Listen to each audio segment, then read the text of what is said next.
Welcome to Sinister Stories.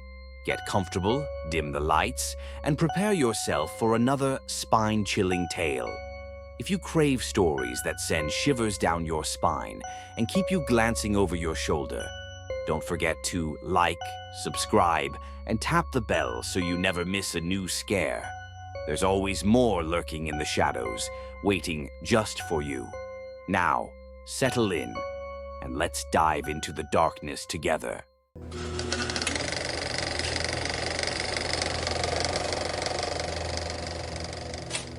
I used to think Mammoth Cave was just another adventure, a tick off our list. It was supposed to be fun, a weekend to explore the shadows with my best friends, to test our nerves in the endless dark. But somewhere down there, under miles of stone, something went wrong. Now one of us is missing, and I swear, I can still hear him calling. We'd been going for hours, our voices echoing through the tunnels, each one mocking the confidence we had when we started. There was me, Sam, and my friends Luke, Jared, and Ben. Ben was always the daring one, the first to wander ahead, the one who'd get us into trouble just to laugh it off. But when he didn't come back, no one was laughing. It's strange. We retraced our steps, searched every crevice, calling his name until our voices scraped raw. Nothing. Just an endless silence, heavy and swallowing. And then, the faintest echo, like Ben's voice, drifting from somewhere deep in the shadows. Luke was the first to hear him calling. He stopped dead, his hand shooting up as we walked, telling us to listen. We froze, straining against the thick silence. "Did you hear that?" he whispered, his voice barely louder than a breath. None of us had, but as we stood there, letting the silence settle around us, we heard it. A faint, distant call, almost swallowed by the stone around us. It was Ben's voice, unmistakably. He was calling out, the sound barely reaching us, but bouncing off the cave walls in strange, warped echoes. The direction was wrong, though. The call wasn't coming from where we'd last seen him. It was coming from one of the tunnels we hadn't even traveled down. But maybe, somehow, the paths were connected. It wasn't impossible for cave tunnels to intersect. We were probably about 2 miles down at this point, so deep that the silence felt alive, closing in around us. The chill in the air seeped into our bones, and every breath echoed back like a reminder of how far we'd come. The walls felt tighter here, the space around us shrinking with each step. Our lights cast shaky beams on the rough stone, cutting through just enough darkness to keep us moving. We'd packed extra batteries, sure, but even with the supplies, an uneasy feeling twisted in my gut. Still, leaving wasn't an option. Ben was down there somewhere, and we couldn't just abandon him in the dark. We walked down a few hundred feet, calling out Ben's name into the dark, then waiting in silence, hoping for any kind of response. The cave swallowed our voices, leaving only the faint drip of water somewhere far off. Then, after what felt like ages, we heard him. It came from behind us. "What the fuck?" Luke whispered, his voice tight and shaky, eyes darting back toward the path we'd just covered. Jared, louder than any of us, shouted back, "All right, Ben, you can stop messing with us now, man. This isn't funny, bro." I wanted to believe it, that Ben was just messing with us, hiding in some shadowed nook and waiting to jump out. But as I stared into the empty tunnel behind us, a chill crept over me.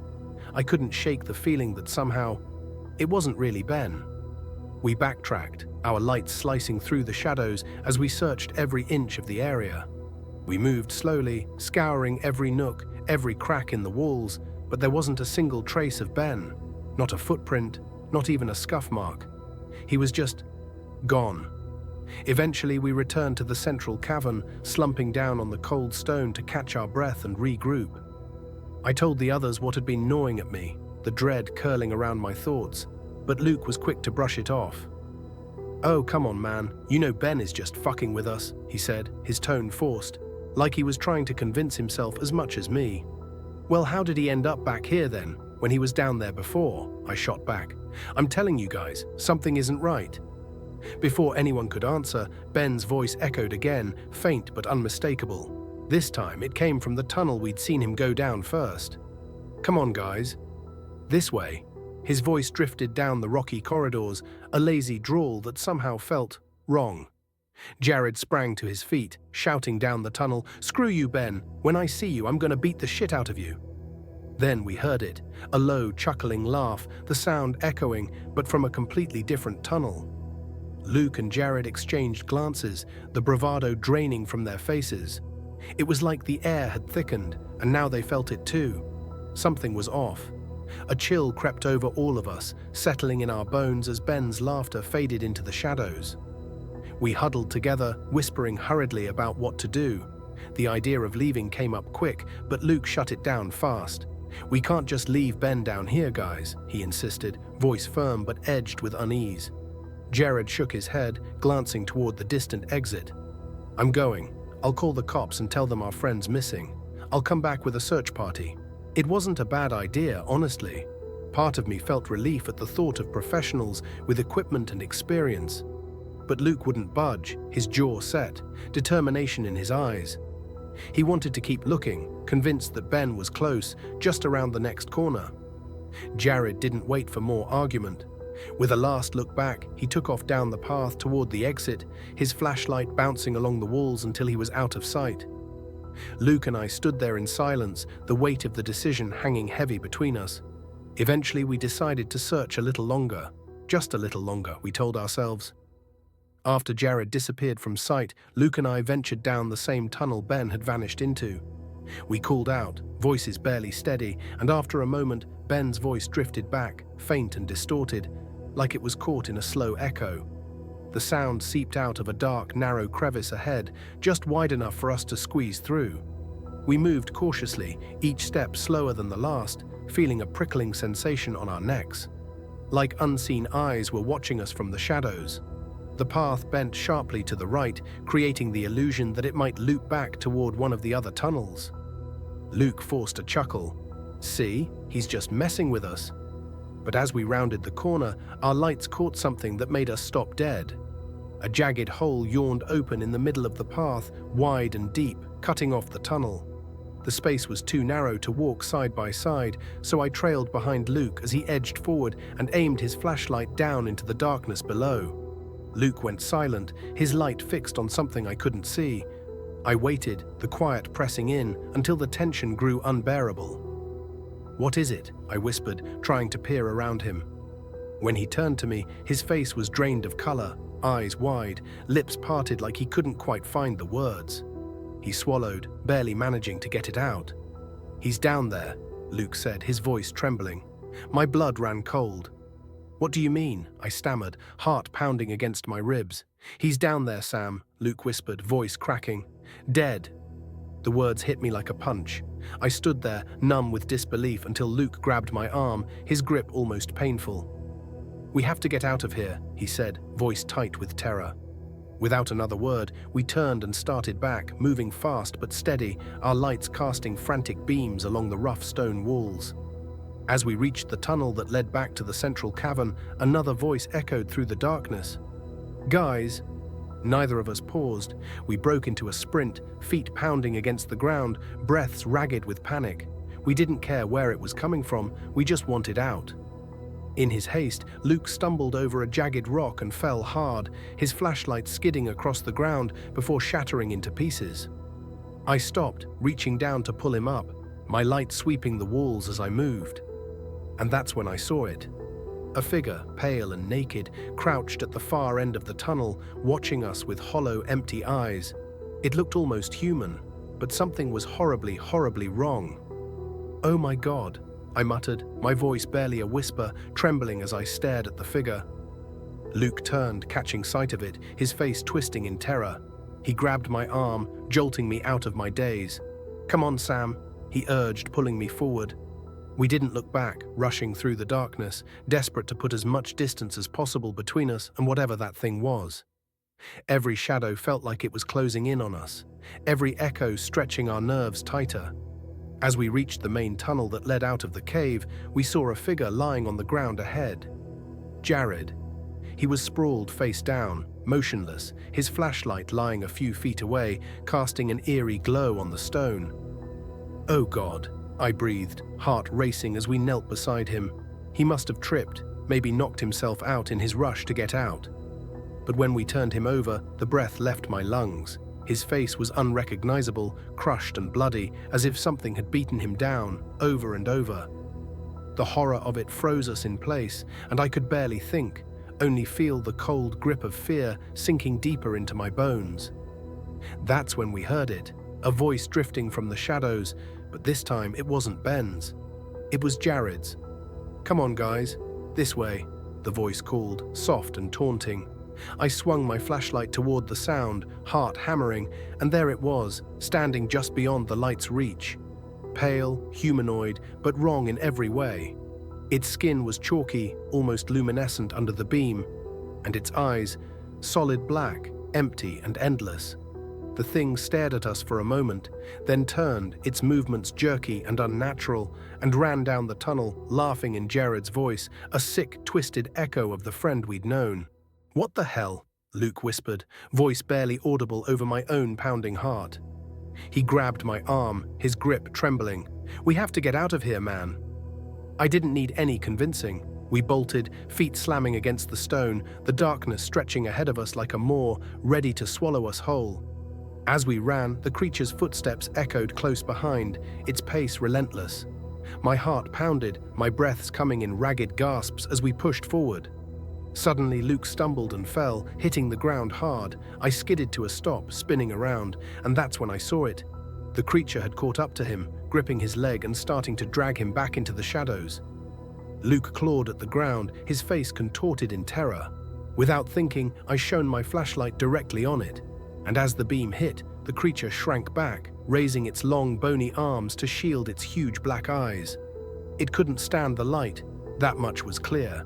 I stepped toward Luke, light fixed on the creature as it hissed and retreated, slipping back into the pitch-black depths of the cave. We backed away slowly, both of us trembling, the silence around us settling like a heavy weight. We kept moving, trying to keep our steps steady, though every nerve in our bodies screamed to run. Luke fumbled in his bag, pulling out his spare flashlight, and now with both beams cutting through the shadows, we scanned every crevice, every dark corner around us. The creature was silent now, but its presence clung to us, a feeling so thick it was hard to breathe. We both knew it was still near, lurking just out of sight, watching and waiting. Minutes stretched on, each one more suffocating than the last. But then, just as panic threatened to take over, we saw it. The cave entrance, a sliver of remaining daylight spilling in, piercing through the darkness like a lifeline. It was so close, a beacon of hope after the nightmare that had nearly swallowed us whole. We made it. Or at least we thought we did. Step by step, we edged closer to the exit, the sunlight drawing us in, so close I could almost feel its warmth. But just as we reached the final stretch, the creature dropped down from above, a blur of pale skin and black eyes crashing into Luke and sending him sprawling to the ground. I whipped around, frantically aiming my light, but it was too late. In an instant, the creature pinned him down, smashing his head against the stone with brutal force. Paralyzed for a split second, my mind screamed at me to act, to do something. But instinct took over. I turned and ran, abandoning Luke's final muffled cries, leaving my friend behind. Tears streamed down my face, blurring my vision as I pushed myself forward, barely seeing the light ahead. When I finally burst out of the cave into the fading daylight, I collapsed to the ground, gasping for air, chest heaving, and the weight of loss crashing over me. The tears came hard, unstoppable, as I lay there, shattered, knowing I was the only one who'd made it out. As I forced myself to stand, steadying my breath, I heard it, Luke's voice, faint and choked with fear, calling out from the depths of the cave. "Sam, please, help me." I froze, every instinct screaming at me to ignore it, to remember what I'd seen, to remember that Luke was gone. But hearing his voice, broken and desperate, twisted my insides.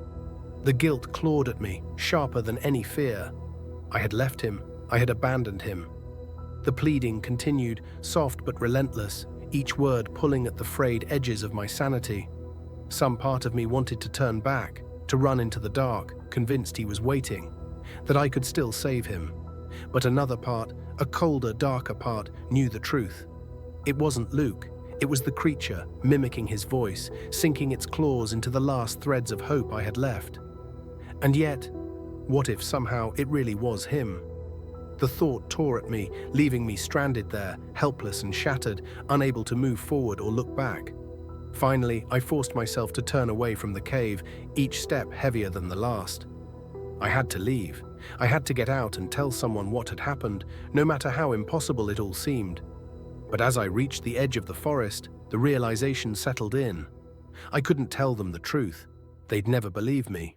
No one would. I could already picture the looks of doubt, the whispers, the judgment.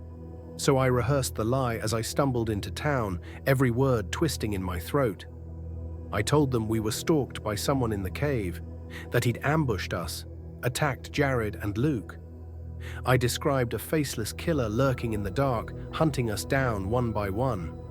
It was easier that way, easier than trying to explain the unexplainable. They listened and they wrote it all down, but even as I spoke, a chill ran through me. In the back of my mind, Luke's voice still echoed, pleading, calling me back into the dark. The cops didn't let it go. They pressed me for hours, asking the same questions over and over, watching my every reaction. Soon enough, they began talking to my friends and family, probing into my relationship with the group. I could see it in their eyes. They suspected me. I was the last one out, the only one who'd made it back, and my story didn't add up. They searched the cave for days, combing through every passage, every cavern.